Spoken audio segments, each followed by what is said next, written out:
Tommy Thompson will receive Uncle George's architectural books and workshop tools when he turns 18, if he continues being curious and kind.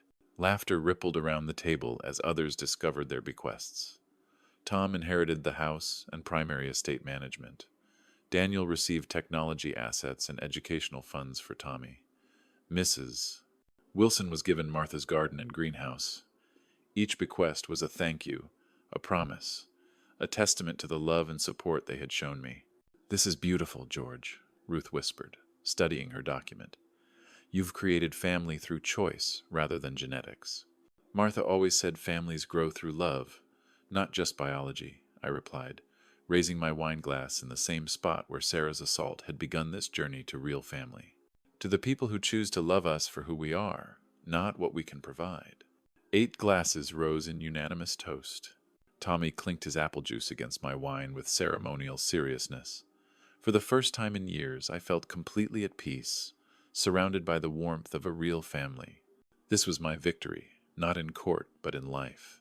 As I drove home through Los Angeles's familiar streets, I felt something I hadn't experienced in over a year: complete peace. The methodical campaign that began with documenting wine stains had culminated in a total victory: legal validation and community support. Christmas was 3 weeks away.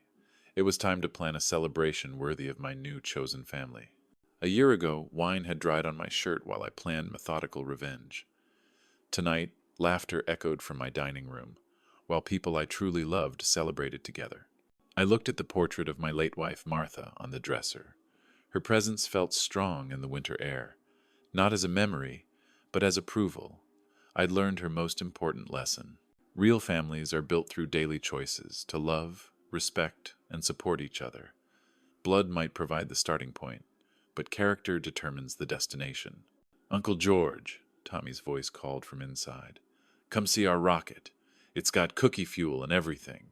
I smiled up at the stars one final time, then returned to my house, my home, where my chosen family waited with architectural blueprints drawn in crayon and hearts full of the only inheritance that truly mattered: love freely given and gratefully received. The grandfather clock chimed 9, marking not an ending, but a new beginning, filled with possibilities as endless as Tommy's imagination and as solid as the friendship that had sustained me through the darkest year of my life. Real family had found me at last. On Christmas night, the house was alive with a warmth that had been missing for 5 years.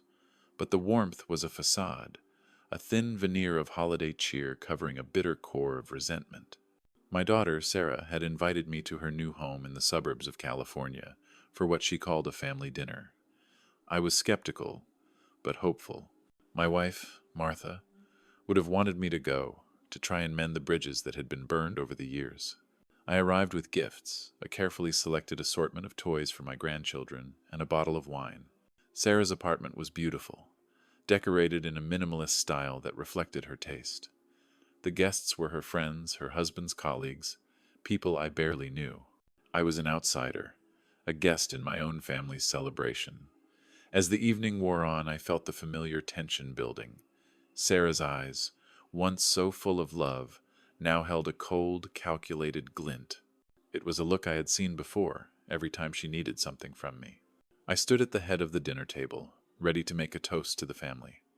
I raised my wine glass, a gesture of peace and love. I began, "To family, to those we've lost, and to cherishing what we have." But my words were cut short by Sarah's bitter laugh. Her voice cracked with an emotion that felt like 5 years of pent-up rage. "Stop this hypocrisy," she shouted. The silence that followed was deafening. I stood motionless, the wine glass trembling in my hand.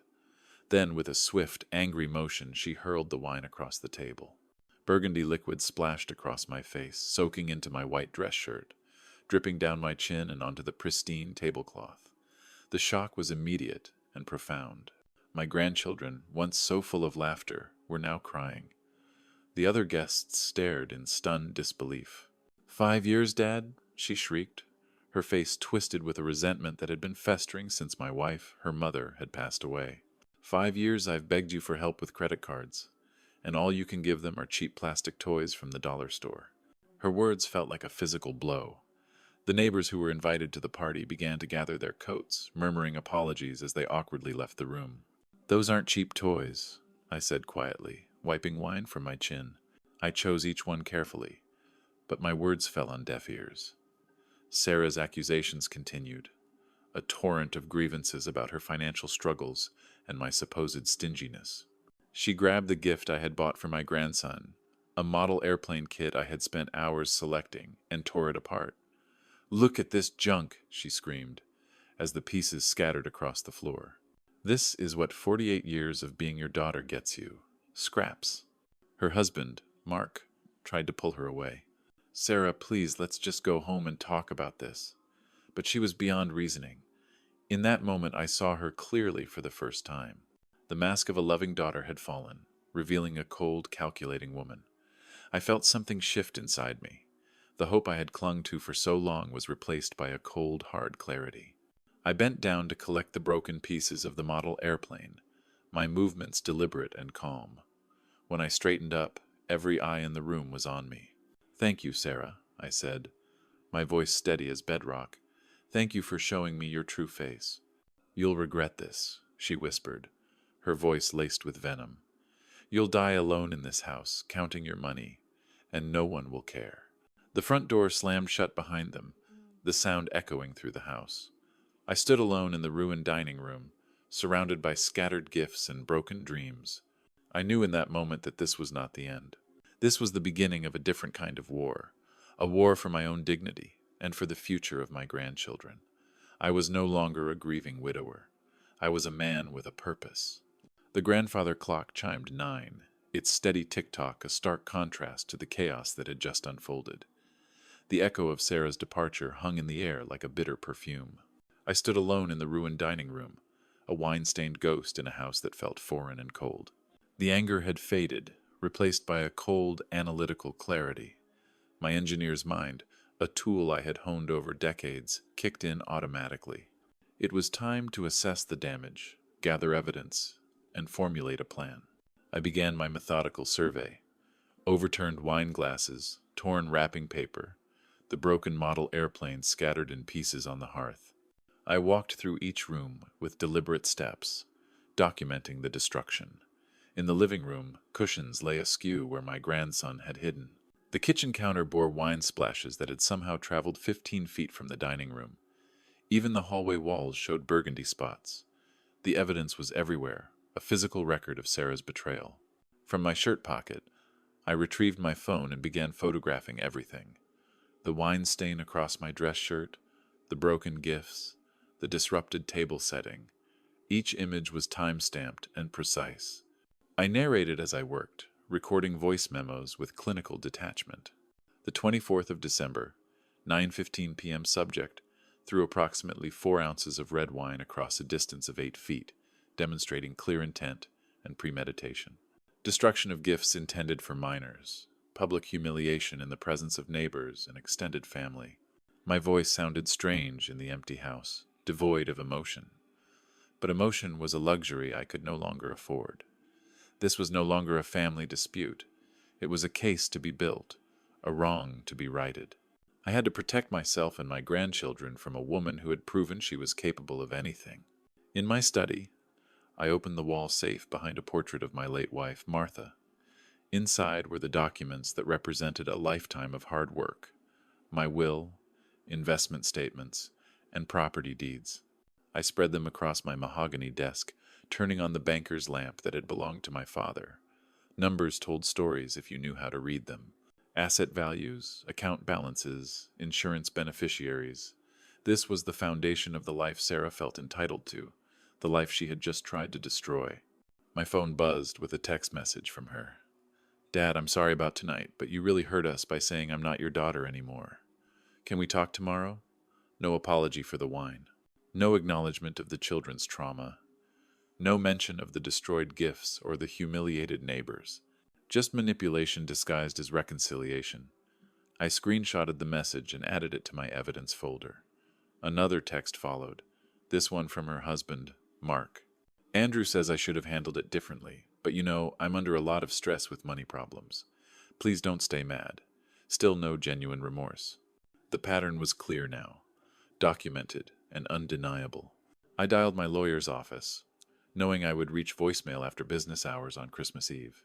David, this is George Miller. I need an urgent appointment as soon as possible after Christmas. The matter involves revising my will and cannot wait until the new year. Please call me back tonight or first thing tomorrow morning. The house felt different now, not empty, but liberated. I removed my wine-stained shirt and walked upstairs to change, leaving the evidence bagged and labeled on my desk. In the mirror, I looked older, but not defeated. I looked focused, clarified. I picked up Martha's photograph, studying her gentle smile. "I'm sorry, my dear," I whispered to the frame. "I should have set boundaries years ago, but I'll fix this now." Christmas morning arrived, gray and quiet. I drove to downtown Los Angeles through empty streets, my folder of printed photographs and legal documents resting on the passenger seat. The Maple Leaf Cafe glowed warm against the winter landscape, one of the few establishments open on the holiday. My old friend Tom was already waiting in our usual corner booth, coffee steaming before him. 70 years of friendship had taught us to read each other's faces, and his expression shifted immediately when he saw mine. "George, you look like you haven't slept." He stood to embrace me, then gestured for me to sit. "What's wrong?" Once our regular waitress had retreated, I opened my folder. Tom watched with growing concern as I arranged documents across the small table. "Christmas Eve didn't go as planned," I began, sliding my phone toward him. The first photograph showed my wine-stained dress shirt in stark detail. Tom's weathered face transformed as he scrolled through the images. "Sweet mother of—" He looked up sharply. "Sarah did this? In front of the children? In front of neighbors?" I recounted the evening systematically. The build-up, the explosion, the accusations, the aftermath. Tom listened without interruption, his jaw tightening with each detail. 48 years of friendship, George, and I've never seen you this coldly determined. "What's your next move?" he asked. From my jacket, I produced a green marker and withdrew my current will. Tom watched in fascination as I methodically crossed out every mention of Sarah in the beneficiary sections. "I meet with my lawyer tomorrow," I explained, continuing to mark through her name.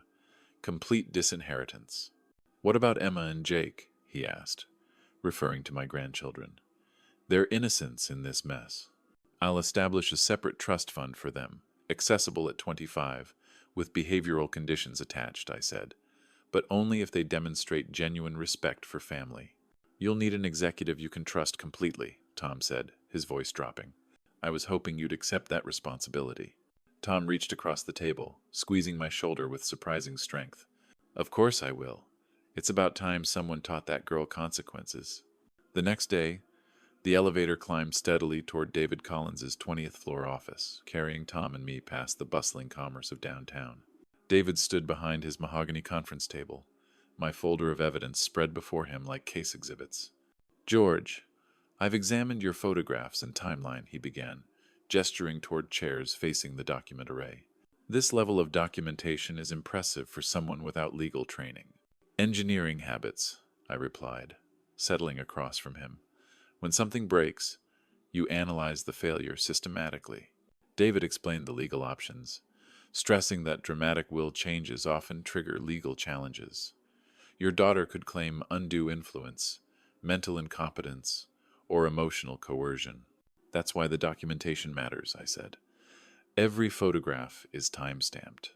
Every text message is preserved. The pattern of behavior is undeniable." David nodded. "Massachusetts law permits disinheritance based on demonstrable mistreatment of the testator," he explained. "Physical assault, public humiliation, and ongoing financial manipulation all qualify as sufficient grounds. And Tom's role as executive is essential," David said. "Are you prepared to defend this will against potential legal challenges?" Tom straightened in his chair. "George has been my closest friend for 48 years. If his daughter wants a fight, she'll get one." David recommended creating a video testament to explain my reasoning in my own words.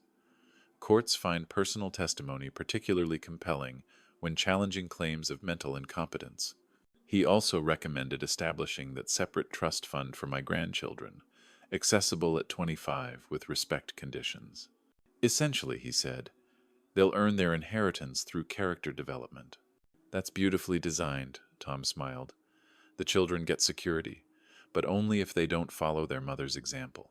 After our meeting, driving home through the quiet streets, my phone buzzed with another text from Sarah. Dad, please don't stay angry. We can work this out. Still no real apology. I deleted the message without responding, a feeling of strategic advantage settling over me like armor. The morning after New Year's Day, I sat in my study, replaying Sarah's recorded apology for the third time. Her emphasis on financial security for the grandchildren had been too deliberate, too calculated. Something nagged at my engineer's mind, a pattern I couldn't quite identify. I pulled up my online banking, methodically reviewing recent transactions, normal pension deposits, utility payments, grocery purchases. But buried in December's statements, I noticed something odd: login notifications from devices I didn't recognize at times when I'd been sleeping. Tom, it's George. I dialed my friend's number while staring at the suspicious activity. Can you meet me at First National this morning? I need to check something, and I'd prefer a witness. An hour later, we sat across from Robert Mason, the branch manager who'd handled my accounts for 15 years. His usually cheerful demeanor grew serious as he pulled up my financial records. George, I need to show you something that's been concerning me. Robert turned his monitor toward us. This credit line was established with your personal guarantee 2 years ago. I stared at the document displayed on his screen. It was for $25,000, secured against my home equity, with monthly payments automatically deducted from my checking account. My signature appeared at the bottom, but it wasn't my signature. I never signed this document, I said, my voice steady, but Tom leaned forward, studying the screen intently. Robert pulled out a magnifying glass, comparing the signature to my actual signature on file. You're absolutely right, he said. Look at the G in George. Your real signature has a distinctive loop here. This one doesn't. Tom whistled softly. She forged your name for $25,000. Apparently so. I photographed the document with my phone, ensuring the timestamp was visible. Robert, what's the process for reporting this fraud? I'll need to file a formal report immediately. The next 3 hours revealed the systematic scope of my daughter's deception. Joint savings accounts I'd forgotten about, opened when she was 18. Credit cards where I'd been listed as a guarantor without my knowledge. Investment accounts where she'd been gradually transferring small amounts, always below the threshold that would trigger automatic notifications. The total exposure was approximately $47,000, all linked to forged documents or unauthorized account access. I sat back in the leather chair, processing the numbers with cold calculation. $47,000, stolen through systematic fraud over nearly 3 years. No wonder she'd been so desperate to secure her inheritance. She'd been living off my credit for years. Remove her from every account immediately, I instructed. Change every password, security question, and access code.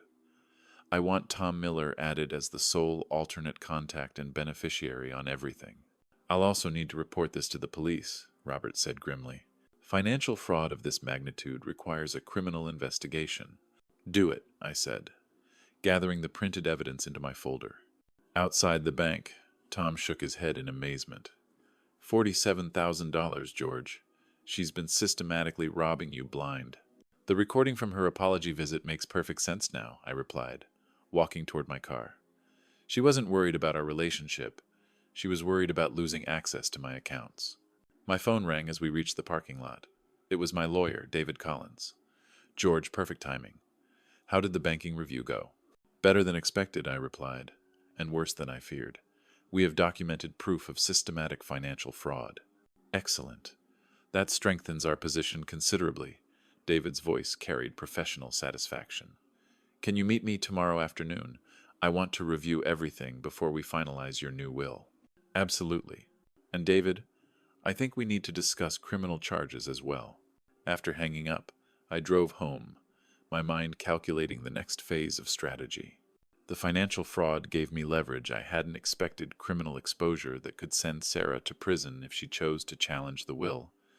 But something still bothered me about those suspicious device logins. If she'd been accessing my accounts electronically, what else might she have been monitoring? Tom, when we get to my house, I need to check something on my home computer. This fraud investigation might be more complicated than we realized. That evening, after Tom had left, I sat in my home office staring at a screen filled with suspicious email notifications, login alerts from locations I'd never visited. At times I'd been asleep. The financial fraud was just the beginning. Someone had been systematically monitoring my digital life. I called Daniel Thompson, the IT security specialist my lawyer had recommended. Daniel, this is George Miller. David Collins gave me your number. I need someone to examine my home network immediately. What type of security concerns are you experiencing, Mr. Miller? Unauthorized access to my financial accounts, suspicious login activity, and possibly more. I glanced at the old iPad sitting on my guest room desk, a device I'd barely used since purchasing it 3 years ago. Can you come tomorrow morning? Absolutely. Bring all your devices, and don't touch anything until I arrive. Daniel proved to be a methodical professional in his 30s, arriving with a briefcase full of diagnostic equipment. Within an hour, his laptop displayed a network map, showing every device connected to my home Wi-Fi, including several I didn't recognize. Mr. Miller, someone has been systematically accessing your network from multiple devices over the past 2 years, he said, pointing to his screen highlighting unauthorized connections. They've logged into your banking apps, email accounts, and even your medical records portal. From where? This is interesting. Most of the access is coming from a device physically located in your house. My blood ran cold. He led me to the guest room, straight to the forgotten iPad. He powered it on, revealing a screen filled with my personal applications. Banking, email, insurance, investment accounts, all logged in, all accessible, all monitored. Someone configured this device to mirror your accounts and maintain constant access, Daniel explained. They've been watching your financial activity, reading your emails, even monitoring your medical appointments. This iPad has been in my guest room for 3 years. Sarah always stayed here when she visited. Then she's had complete surveillance capability over your private life, Daniel confirmed. But there's more. Look at this. He opened the messaging app, revealing a conversation thread between Sarah and Mark that made my chest tighten with betrayal and fury. Sarah, still waiting for the old man to kick the bucket. How much longer? Mark's message read. He's 68 with heart problems. Can't be much longer, Sarah replied. Sarah, I've been monitoring his accounts. Still spending money like he'll live forever. Mark, at least we know exactly what we'll inherit when the time comes. Daniel watched my face as I read their casual discussion of my mortality. There are dozens more messages like this, spanning 2 years. Should I document everything? Yes. Screenshot every message, every login, every unauthorized access. I want a complete digital forensics report. My voice sounded strangely calm, even to my own ears. For the next 3 hours, Daniel systematically documented the scope of Sarah's surveillance. Banking transactions monitored in real time. Emails read before I saw them. Medical records accessed to track my health status. Even my lawyer consultations with David had been observed through my calendar app. She knows about your will changes, Daniel noted. Your appointment confirmations with David Collins were all accessed from this device. Then she's preparing for a legal challenge, I said, the implications sinking in. She's been playing a much longer game than I realized. Daniel finished compiling his evidence report. Over 200 screenshots, access logs, and digital fingerprints, proving systematic invasion of privacy. Mr. Miller, this is criminal stalking and identity theft. You need to press charges. I intend to, I said. But first I need to create something that will protect my intentions if she tries to challenge them legally. A video will. Exactly, Daniel replied. If Sarah is watching my digital activity, she'll see me creating it. Let her know that I'm completely aware of her deception. That evening, I set up my laptop camera and recorded a detailed video explanation of my decision to disinherit Sarah completely. I spoke directly to the lens, methodically presenting each piece of evidence: the wine, throwing assault, the forged financial documents, the surveillance, the callous messages about waiting for my death. If someone is watching this video, I concluded, it means Sarah has challenged my will posthumously. Every decision I've made has been deliberate, documented, and legally sound. She has shown her true character repeatedly, and I've responded accordingly. I called Daniel back to implement comprehensive digital security measures. From now on, all my devices require two-factor authentication, encrypted communications, and regular security audits. I want my digital life completely protected from further surveillance. As Daniel finished securing my network, I felt the satisfaction of closing another avenue of Sarah's deception. She'd been watching me for years, waiting for me to die while systematically stealing from me financially. Now she would discover that her surveillance had provided me with the evidence needed to ensure she received exactly what she deserved. Nothing. My phone buzzed with a text from David. Restraining order paperwork ready. Can you meet at courthouse Thursday morning? Perfect timing. The legal protection phase could begin. February afternoon, sunlight streamed through my study window as I sorted through thank you letters from people who'd attended my elder abuse prevention talks. The community response had been overwhelming. Dozens of seniors shared their own stories, requested guidance, expressed gratitude for my advocacy work. It felt good to be using my experience to help others. Car doors slammed outside with unusual violence. Through the window I watched Sarah emerge from her SUV, her face twisted with desperate fury. She yanked something from her trunk, a handmade poster board sign crudely lettered in red marker. My phone was already in my hand, recording, as she positioned herself on the sidewalk directly in front of my house. The sign read, "My father betrayed his family." "People, look!" Sarah's voice cracked as she shouted toward neighboring houses. "This man cut off his own grandchildren from their inheritance.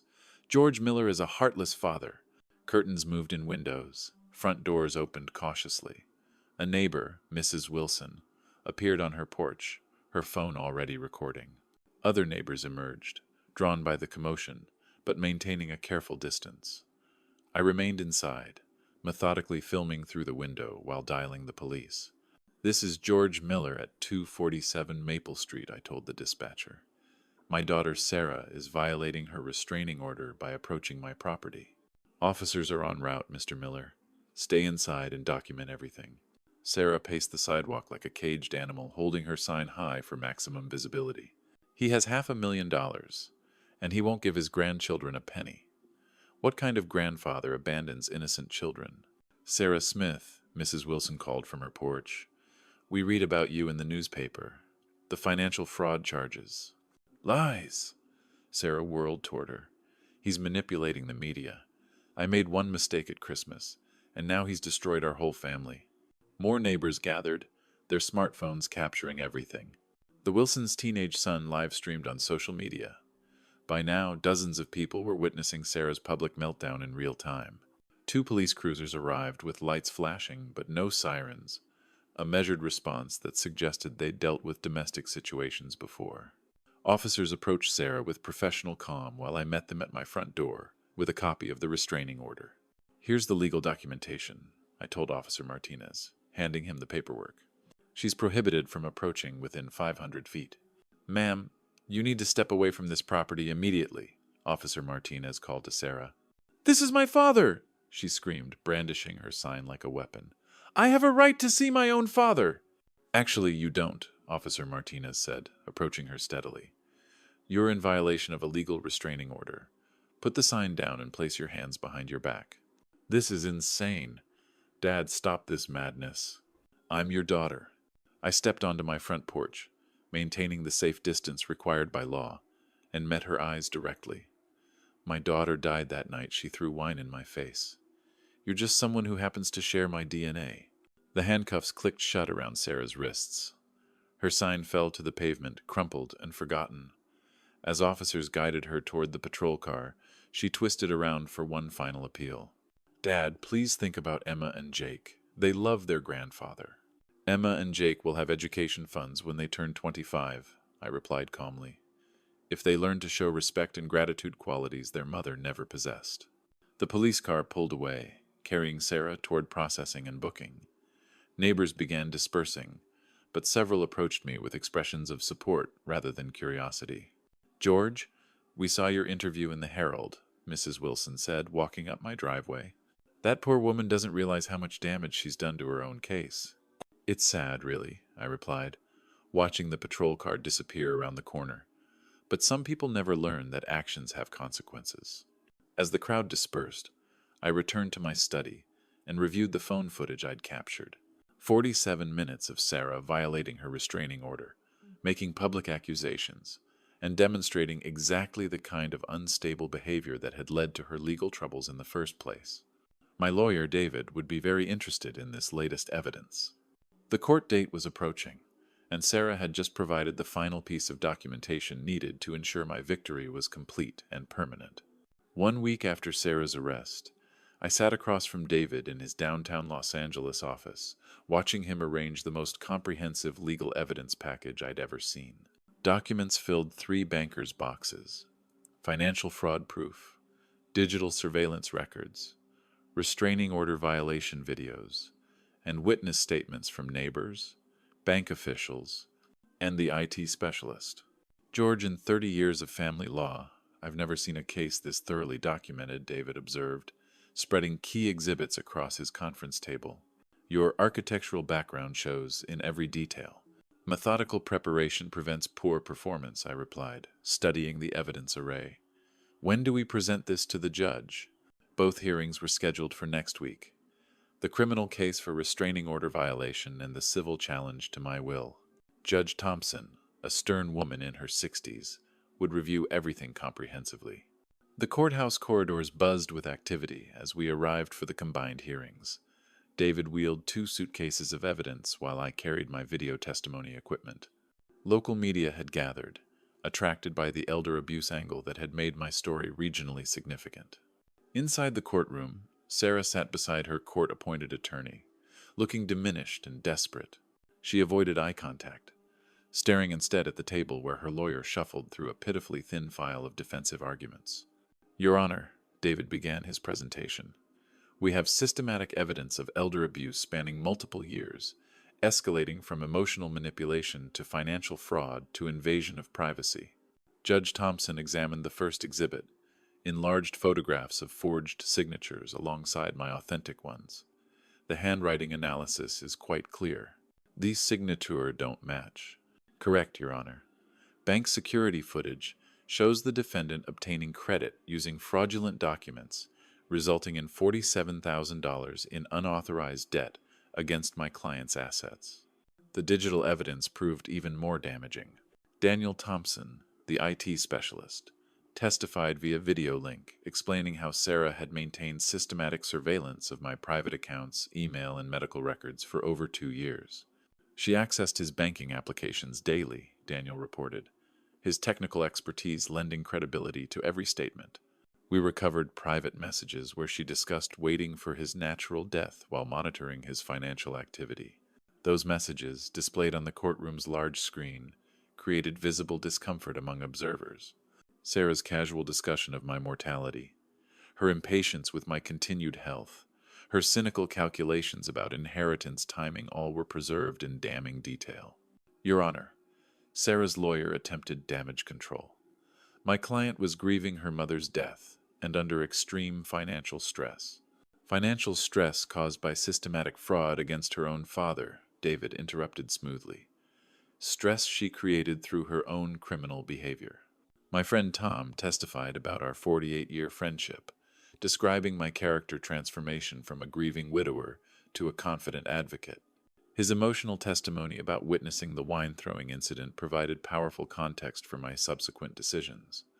George became a different man after that Christmas Eve, Tom explained.